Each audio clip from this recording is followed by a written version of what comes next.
Welcome back to CodeChef. Have you ever written your name in a program or stored a sentence in Java? That's when strings come in. Java's way of handling text. Whether it's a username, a message, or a paragraph, strings are everywhere in programming. Think of a string like a necklace of beads. Each bead is a character, and the necklace represents the whole word or sentence. Once the necklace is made, you can admire it, copy it, or attach it to another necklace. But you can't change the original beads. That's immutability in action. In Java, a string is an object that represents a sequence of characters.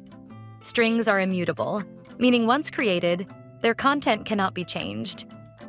You can create strings using quotes, like hello or the new string constructor, and combine them using concatenation with the plus sign. Let's see a simple example. Suppose we write the following code.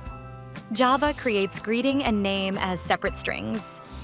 Concatenating them with the plus operator produces hello, Abhay, and stores it in message. When we print message, the output is exactly hello, Abhay. A few quick tips.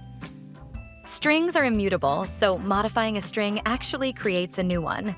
Concatenation with plus is simple, but if you do many concatenations in a loop, using StringBuilder is more efficient.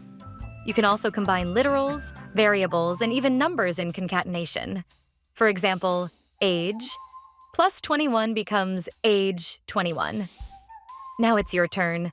Try the CodeChef problem called greeting message. You'll read a user's name and print a personalized greeting using strings, the perfect way to practice what you've learned.